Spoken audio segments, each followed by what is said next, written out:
Direction le Niger, tout d'abord, une vingtaine de gendarmes tués dans la région de Terra lors d'une attaque du JNIM Chertigan. Une position de la gendarmerie qui a été attaquée le 19 novembre dans la préfecture de Terra, c'est dans l'ouest du pays.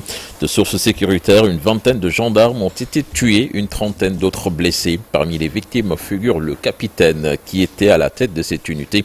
Les véhicules ont été détruits ou emportés par les assaillants. Aucun bilan officiel pour l'instant, mais selon un activiste proche du pouvoir, 56 terroristes ont été tués. L'attaque s'est produite un peu plus d'un mois après le passage dans cette zone du général Tchani.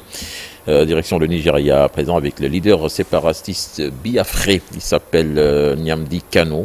Il a été condamné à la prison à vie ce jeudi. Il est reconnu coupable de terrorisme par la justice nigériane qui n'a pas suivi le procureur qui a réclamé la peine de mort.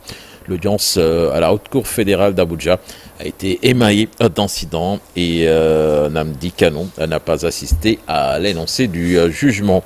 Au Cameroun, l'opposant Chiroma Bakary annonce une nouvelle journée ville morte pour ce vendredi 21 novembre en hommage, a-t-il précisé, aux victimes des violences post-électorales, administration publique, école, activités économiques, tout doit être fermé sur l'étendue du territoire national, a-t-il lancé dans son appel.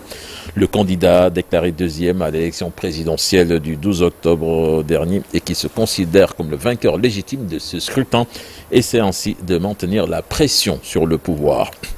Puis pour terminer, Emmanuel Macron qui entame une tournée de 5 jours sur le continent africain. Si le point d'orgue de son voyage sera le sommet du G20, donc Johannesburg, le président français entend plus largement profiter de ce déplacement pour renouveler la relation entre la France et l'Afrique dans la logique d'un partenariat plus équilibré attendu dès ce jeudi à Maurice. Il se rendra ensuite en Afrique du Sud, au Gabon et en Angola.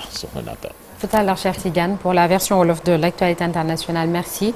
Souleymane Niang, comme tous les vendredis, sera avec nous pour la chronique économie, exécution budgétaire de l'État en 3e trimestre en demi-teinte.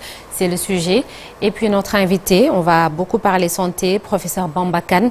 Il est le coordonnateur du programme national de lutte contre les hépatites. Il sera avec nous un peu avant 9h. Tout de suite, la une des journaux parue ce vendredi matin.